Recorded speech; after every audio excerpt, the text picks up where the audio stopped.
Hey everybody, it's Isabel from Patchwork Chicken Studio. I'm actually doing this on my phone tonight, which means I can't really see comments, but please leave a comment if you see this, and I'll respond to you, I promise. So today we are in the studio, in my studio. So Patchwork Chicken Studio is a collective of artists, so I'm one. Actually, this is my business, and I've gathered a few other people along the way. My friend Nicole lives about a mile from me, mile and a half from me. She sews and makes those drawstring totes and is working on she's making our tortilla warmers. My mother Pam is in Florida right now, and she is our weaver. So she does all of the scarves, those beautiful cotton towels. And then I do the bowl cozies and the hot pads and the market totes. And my studio is big. I have a lot of space. My mother works from a trailer and whatever she can set on the patio underneath her awning. And her house in Missouri is small too, so she creates in a much smaller space than I do, but she still does weaving in that space. Nicole's space is a spare bedroom, which is a decent size. I have half a basement. So I thought I'd show you a little bit about what is in my studio. I know I'm going to ramble, so just kind of bear with me. If you're watching on replay, hashtag replay for me so I know you saw it. And please share it. The more people see our videos, the more fun I have making them. So if I'm going to make them every week, I want people to see them. So I'm going to flip my camera around, and I'm just starting sort of in a random area of my basement. I am going to pull up comments on my laptop next to me, but I don't know how well that's going to work. So I'm going to do that first, if it showed up. And ta-da-ta-da. It says maybe. We'll see how far behind it is from me. So anyway, I will be able to at least see some comments. Hopefully. We'll see what happens. Anyway, I'm going to turn the camera around and just kind of start going through some stuff. And if you have questions, leave them there. I'll see them and I'll answer. And you can tell them in my basement. There's no magic down here in the basement, except this is a lot of space and I love working down here. So let me flip this around. There we go. Okay, so you can see this space is quite large, and I have every light on down here, so just so we can see everything. But there are sewing machines everywhere, and there's storage everywhere, and there is a little cat. I know I've been promising to show you the cat, but there he is. There's a little cat. He's like, why aren't I in the video? There he is. That's Pepe Le Pew. So Pepe is about a year old, a little over a year old, and a pain in the butt. But he's fun. We love him. So anyway, I think I'll start in my corner where I do all the cutting. So you can see there's a cutting table. It's actually a pub table. So it's high. I'm tall. I'm about 5'10". And so when I cut fabric, bending over is no fun. So this table's tall. But the cool thing about it is then I've got storage underneath. And these two bins, there are 4 bins that you see under here, actually things for making clothing and curtains, and it's like personal stuff. Like if I'm going to do a project that's just for me, it's going to be under here. My patterns are under here. I used to do a lot of costume making, and I still have all my patterns, and I'm a plus size gal, so I have a lot of plus size patterns. And next to this table are 2 sewing machine covers, which you can't hardly see, a tube of fabric. There's a bolt of fabric, my cutting rulers. So these go on the cutting table, and they help me measure and cut a straight line with a rotary cutter. And then over here, I've got some hot pad making stuff. So I use every inch of this space. I did paint the walls down here to give it some warmth because, you know, it's a basement. It's kind of cold, but I do have a big window. So I have a big egress window. If there were a fire, I can climb out there. There's actually a little set of stairs. So I could get out of my basement if there were a fire. So over here, this whole wall, next to my cutting table, these are my bins of fabric. And that's a lot of fabric. And actually, there were more. I've cut it down. During the pandemic, I made a lot of masks for a couple of mask up projects. And that cut down my fabric. I also go through on a regular basis and say, well, doesn't look like I'm going to use that. I should get rid of it. Doesn't look like I'm going to use that. I should get rid of it. So I do kind of cull things out as we go along. And I have a lot of notions up on the top. And so you can see I have a big big organizer of buttons. I don't know what I'm going to do with all those buttons. I don't make anything that takes buttons right now, so who knows. But I have things up here like grommets. There's grommets up here, so I can make grommets, and there's these snaps. You see some really giant snaps in there. And these little rings, I use these for wall hangings. I stitch those on the back of things I want to hang on the wall. It makes it easy. And there's a whole bunch of little like patches in there. And then in here I have sewing machine oil. And this may seem like a really weird way to have sewing machine oil. But I get my sewing machine oil. This one, this clearish, yellowish one is sewing machine oil. And then this is a penetrating oil. I'll talk a little bit more about that when I get on the other side of the room. But this oil helps to break up gunk on an old machine. But I get this from my brother. So I just bring jars and he fills them up for me because he buys them in gallons. And I don't need a gallon. So that's kind of how that is. And this is a shelf of things that are in process or kind of scraps of things left over. And eventually I'll go through and either get rid of them or find another project for them. So you can see here's just a little piece of that really pretty chicken fabric that we made a tote out of. I'm not sure what to do with it, but I will do something with that. This bin here is all hot pad stuff. So this is denim. That goes on the back of our hot pads. It's already cut to shape, so I'm ready to just sit down and sew. And then this is the Insulbrite. So this Insulbrite, and I think I'll cover hot pads one week on my live, but this is what keeps you from getting hot hands. There's a layer of metal in here, a little mesh in there, and then it's got batting around it, and that's what pulls the heat away from your hands on hot pads. So there's a special thing we use for that. And the very bottom is holiday fabric. So when it comes closer, like in August, I'll think about Christmas. maybe.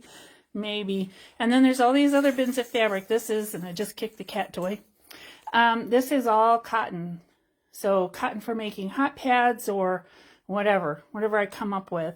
Sometimes Nicole comes over and raids my cottons, which is fine, because sometimes I go and raid hers. So we share our cottons. And up here on the top, that blue bin has fabric for tote bags that I showed off a couple weeks ago. And then this is just kind of odds and ends. This is in that. There's denim scraps, there's lace, there's some handmade lace. Haven't decided what to do with. And this purple bin up here on the top has fabric for hot pads. This one is my ball winder and some yarn. I do crochet. I don't crochet a lot, but I do have a ball winder because it makes things so much easier. And next to it, more stuff. So this bottom bin is full of glue and wire, things I use to make other things. And then this is elastic up here. You can kind of see there's a big roll in there. That's left over from masks. I have a white one and a black one in there. And there's elastic here. And this is Velcro. So I keep Velcro in a bin. And this stuff, this is all trim stuff. Ribbons and rickrack, that kind of thing. And this one has zippers in it. So when I get a wild hair and want to make a zippered bag, I can do that. And I have some more interfacing. This is stuff that you iron on, things like that. And over here, this is thread. So this is the thread I don't have on display. You'll see the other thread in a minute. This is my backup thread. So when thread goes on sale, I buy thread, and then I keep it. And as soon as I run out, and I buy thread in colors that I run out of a lot, I stock up on those when they go on sale. And this is all cotton thread. So we only sew with cotton. The only machine I have, sewing machine I have that uses polyester is my serger. And it's doing a special kind of a stitch. And there's more trims. This bin here is the backs for bowl cozies. You can see they're already cut into squares, so they're ready for me to just start stitching them. And in the bottom, and I'm going to move this bag. This is the kitten's bag. He plays in there. This one is cotton canvas. Could be used for all kinds of things.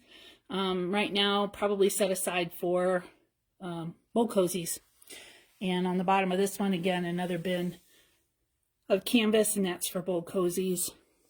And then these are some double-faced quilted fabrics that are a pattern. They have a print, and I use those for making bags, to store things in. And I have a friend who's in a wheelchair. She might be watching. If you're watching, Rusty, hi. And I made some pads for her for the calf, the little calf part where your calf sits on the wheelchair. So I made her some little covers using this kind of fabric. And I use this to make covers for my sewing machines too. You'll see those in a few minutes. I also, when I moved into this house, didn't have a lot of storage in the kitchen. And so I knew my crock pots and my electric skillet and my bread machine and things would have to go into the garage for storage. And they're on a shelf right outside the door, but I don't want them to get dirty. And so they all have covers made from that quilted fabric. This is junk. Lots of junk, but on the top here is a sewing machine I have for a friend that I need to fix. And I've had it for 6 months or 7 months, and I really need to get busy on that. And on the top here, this is the beginnings of a tote bag. So remember I showed that fabric a couple weeks ago, and this is already cut out and already ironed and ready for me to assemble. So it's getting a brown interior with the Kokopelli on the outside. So you'll see some more of these, because as I iron them, I don't want to stack them up. It wrinkles them. So I have them set all over the place. This bin here is the plain cotton canvas that I use for the tote bags. And up here are tote bags I've made in the last week. So I just kind of store them here. I'll take a quick picture so I can, keep a record of what I've been doing. But there's that beautiful Kokopelli print, the turquoise. So I did that one, and I did a red, white, and blue bag, but I screwed it up. So this one's crooked, and I don't know what I'm going to do about that. And then I made this bees for my mom, Pam, because she raises bees as well. And there's another tote bag ready to go. So you can see stuff I'm working on. Now we're getting to the fun stuff. So I work only on vintage sewing machines. They're kind of my thing. I blame my brother. But I've always had older machines because they were cheaper. But they also work really well. And they don't break, which is awesome. And this one I got from my mom. My brother and my mom rescued this from the basement of an antique store. And my brother put a hand crank on it. It didn't have a motor, it didn't have a cabinet. So he made this base for it, it's wooden base, and put the hand crank on it. So now it can sew. And Mom had it for a while, and now she gave it to me. And the dang thing is so heavy. She didn't want to cart it back and forth to Florida, but it is a ton of fun to play with. And I have a video on our YouTube channel about how this machine works. So fun stuff. It's actually really fun stuff to me. This is another shelf full of stuff, supplies. There's a sewing machine on the bottom in that brown case. There's some baby quilts I've been working on. This is all bins and extra supplies that I distribute around to different sewing machines when I need it. And up here I have patterns, that cotton or that plastic canvas stuff that I use in the bottom of our tote bags. These two little bins here, I have 2 baby quilts that need to be made in the next 2 months. One is for my massage therapist, and one is for one of my coworkers. And I've already bought some of the fabric, so that's what's in these shoe boxes. But I still have to buy more fabric, but I better get busy before I run out of time. So we're going to swing around. We're going to avoid my daughter's messy space over there. And this is usually what you see in my videos. You would see me sitting there on the other side of that black lamp. But this is my favorite spot to sit and sew. So this machine was a Goodwill find. Move it out here. So this one is a Singer 319. It was one of the first zigzag machines that Singer ever made. This one was born somewhere around 1954 or 1955. It has cams and will do fancy stitching. So fancy stitching means I can have these curly cues or leaves or all kinds of things. And I always say, if the house burned down, this is the machine I would grab to take out of the house with me. It's that important to me. And I have a lot of other machines that I really like and I use this one is my baby. And they all have names. This is Bessie. The hand crank was Miss White, by the way. But this is Bessie, and Bessie has sewn all of the baby quilts I've ever made. Bessie sews part of the hot pad production process because she quilts nicely. The tops of the hot pads are quilted, so she does the quilting. She has sewn lace curtains. She has sewn clothing. She's sewn a lot of stuff. I've had her probably about 5 or 6 years. I actually got her in a Goodwill outlet store. So if you don't know what those are, the Goodwill outlet store just has stuff in bins and you just dig through and then they charge you by weight. So it's $1 something a pound. Well, this machine weighs a lot. It's about 30 pounds. But they gave me a deal and sold it to me for $8. And it didn't have a whole lot with it. My brother made sure it was running, played with it a little bit because I had given it to him. And then he goes, oh, you can have it back. So it's my baby. It's definitely my baby. And I love the color. The color is just amazing. And you'll see next to here, there's another tote bag all ready to go. And then behind this machine is another machine. And that's because I have more machines than I have tables, but this is my serger. So sergers make a closed seam. Like if you look on the inside of your shirts, especially t-shirts, and you can see that there's stitching all around the seams, that's what a serger does. So I use this for a lot of things when I'm making bags with that double face quilted. When I was making the pad covers for Rusty, I use this to finish off things before I turn the hems down. It just kind of makes a nice clean edge and then it's not going to ravel. So this one is a Pfaff, P-F-A-F-F, Pfaff Hobby Lux serger from the early 1970s. So this is my newer machine. I say I have a new machine, it's going to be this one. And you'll notice these little cabinets or these little rolling carts. These are metal, and I love these. And there's one for each table. And the accessories in them belong to the machine they're sitting next to. So in here, these are all accessories for the green machine, Bessie. And she takes special bobbins. So I have all of her bobbins, her special feet are all in here. These metal shelves, I can't get anymore. I wish I had bought more at the time. I love them. I think I have 3, I have 4. And they're totally worth it. Totally worth it. So coming around here is another table. And this machine is from Germany, about 1955 or 56. And this is a Pfaff as well, P-F-A-F-F, a Pfaff 130. These are great precision machines, and they're very strong. I've wanted one for a long time. My brother has one. He uses it for everything. I can say I'm not as thrilled with this as I thought I would be. And I actually have 2 of them. The first one I bought was frozen and I couldn't get it unfrozen. So it's sitting over there in the corner in timeout. I actually have been parting it out because you can take these things apart and sell the spare parts. And so I kind of made my money back on that. And then I got this one and I like it well enough. But it isn't as exciting as I thought it was going to be. So that happens. The machines that are in cases on the shelf over there, I'm actually selling because I got them, played with them. They're not my thing. I'm just going to pass them on to somebody else. And you'll see here's another one of those carts. So this one, when I got the machine, I'll pull out the right drawer here. When I got this machine, it came with this original parts bin. Isn't that cool? So all of these parts go with this machine. And normally you don't find the parts. They're gone. They're small. When you think about, you know, these little pieces. This is a screwdriver. All these little pieces, they just get lost. How small that screwdriver is. They get lost. They get separated.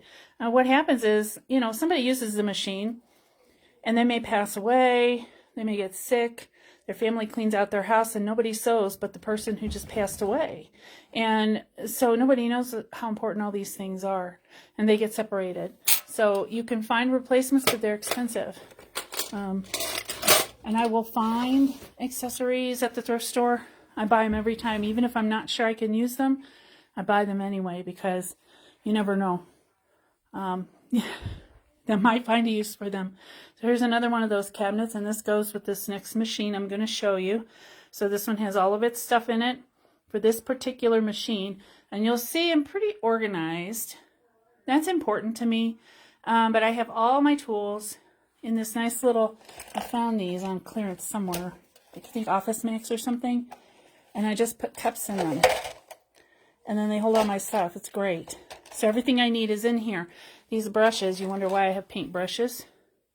These are used for cleaning machines. So when you clean, there's a lot of dust. Fabric leaves a lot of dust, and so you can use this to sweep all the dust out of all the parts without damaging the machine. And then I always have one of these divided bins. So it's a pickle or a relish dish. I look for them at thrift stores, but it has a divider in the middle. And I can put things in here that I'm working with. And so this is where I usually sit and do hot pad final construction. So usually this one side is filled with the tabs that I use to sew on the corners of the hot pad so you can hang them up. And these are the pins that pin them together when they're done. And this little thing, this is a magnetic bowl. You get these at Harbor Freight. And I'm going to hold on to this because not everything in here is metal. You get these at Harbor Freight. That's a big magnet on there. And so I can drop in pieces of machines or tools that I'm going to use. This is called a bodkin. It's for stringing elastic or ribbon through a casing. Anything that's in here that's metal is going to stick. So I can put needles in here. I can put empty bobbins in here, and they're not going to get kicked out onto the floor because it'll hold it. But it will not hold anything that isn't metal. So obviously I tipped some stuff out that wasn't metal. So this machine, and you've seen so far all the fancy padded covers that I make. So this machine belonged to Pam, and she passed it on to me. So this is a Necchi, Necchi. These machines were made in Italy. This one probably from around 1959 or so. My mother bought it, was used, it was a floor model, when I was born because she wanted to make baby dresses for me. She didn't have a sewing machine. So this is what she bought. And these are high precision machines. The guy who invented Necchi was trying to take on Singer. Singer was, you know, just the biggest company, biggest sewing machine company in the world. And they had overrun the market. But this guy who designed Necchi machines did machines for about 10 years before the company went under. And these are extremely high precision machines. So they sew a very good stitch, a very perfect stitch. And this one does zigzag, which is what I use on those hot pads. And it will sew thick fabrics and it will sew tough fabrics. So if you imagine the hot pad, when I'm doing the hot pad, it's multiple layers. The corners can be 9 to 10 layers of denim. And this thing just goes right through it like it doesn't know any different. So very cool. All of these machines that I've shown you, I do use. And they all have their kind of niche, you know, their specialty. But I just spend a lot of time sitting at this machine. And when I'm over here, the TV is facing me. If I'm over there on the other side using the gray machine, I turn the TV around. I have my Roku on here so I can watch Netflix. I can watch baseball games, and I'm really not watching. I'm working, but I'm listening. I like that sound kind of in the background. And you might wonder what this is. So you saw the kitten a while ago, right? Mr. Kitten stays down here all the time. He's very mean to the other cats who are upstairs. I have 2 girl cats upstairs, but they're older. And he's just vicious. He wants to play. They don't get it. And so he chases them around until they're exhausted and angry. And so we keep him down here. He stays down here. My daughter sleeps down here, so it's all good. But he was getting into my pin cushions. So I have made these pin cushions, and every machine has one, out of a cup. I break off the handle, tap it with a hammer, it'll come right off. It's amazing. So I use this cup. It's stuffed with fiberfill, polyfiberfill, and then there's a layer of steel wool in here. And what that does is sharpens the needles. So as the needles come in and out, it'll take any rust off the needles, but also sharpens them a little bit. Helps your needles last longer. But anyway, I make these. Well, he's discovered that these are fun to play with. And I would come down here in the morning to do some work or in the evening to do some work, and I'd find my pins all over the floor. So he was getting in these and just playing with them. And of course, I don't want him to swallow any pins. So I made these little covers. So the cover goes over these. So when I leave from sewing down here at night, I go ahead and cover it, and he can't see them. So it's not exciting to him anymore. Thank goodness, right? And I have these little dishes, and sometimes they're clear glass or they're round instead of oval. These are really handy for me to put a few small things in. So for example, if I'm sewing hot pads, I may sew a ton of hot pads all in a row, and I don't want to have to stop and wind bobbins. So I wind bobbins ahead of time, and the bobbins are what hold the thread for the underneath part of the machine. So this is a bobbin. I will wind a whole bunch, like however many I think I'm going to need, 2 or 3, and I put them in this dish. And then when I run out of bobbin thread, I can just put a new one in. I don't have to stop and wind another one. So that's a little handy trick for me. And you may have also noticed that there is a coaster next to every station because I always have a drink. You saw me move my drink a while ago over there. So every machine has a little coaster, and this one has serged edges. I was fixing my serger, and you can see it's not perfect. It was having some trouble, and I was messing with it, but made a perfect coaster. But anyway, I have a coaster by every machine so that my drinks don't get anything wet. So we're going to turn around. Now I'm sitting at the table where you usually see me from the other side doing my lives. So you've seen this machine in the background. This one is my newest machine.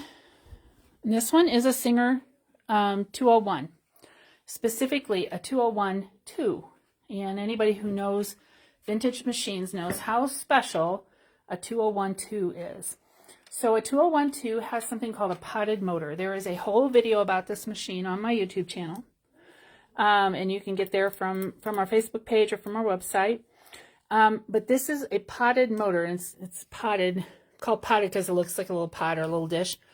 But it's gear driven. So all of the other machines I've shown you have a belt of some sort. The exception is the hand crank doesn't have a belt because you're turning the wheel by hand. They have a belt on them, and the belt is what turns the motor when you push the pedal. And that works fine. I mean, machines have been belted for years. But in the case of the Singer 201-2, it has a gear. And there's no belt. There's no belt to replace. There's nothing to mess with there. You just oil it once in a while, and it runs like the wind. I got this machine for free. So it's not unusual for me to get machines for free. I got it for free because it was locked up. When I was able to loosen it up and get it running, this is the machine I use to make the tote bags. So when I'm making those market totes, this thing just buzzes right through.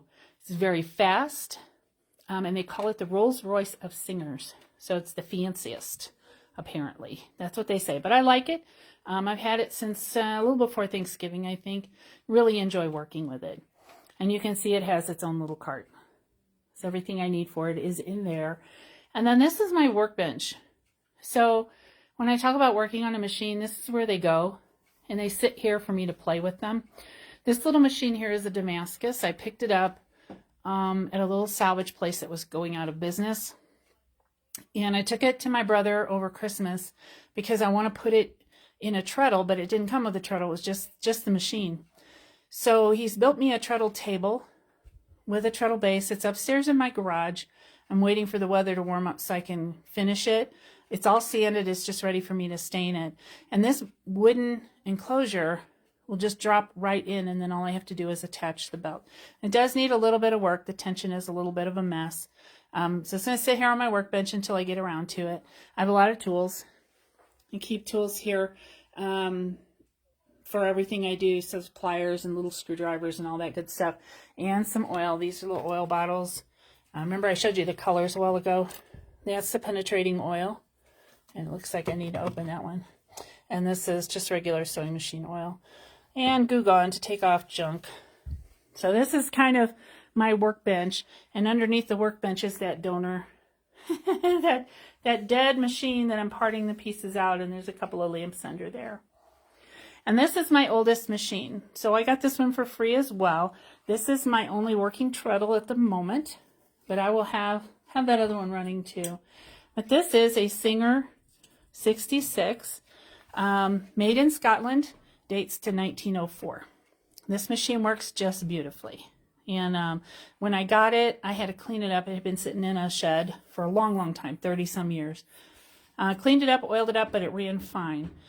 These are very interesting machines because once they started designing lock stitch machines right before the turn of the century, there were still some bugs to work out. These are one of the first machines that actually worked the way as they intended them to work.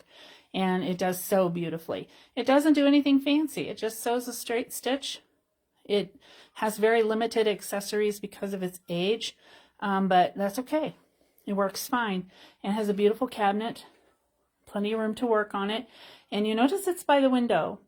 Treadle machines can be used when there's no electric, as long as you have light. So a lot of times these machines were placed in people's parlors, their living space.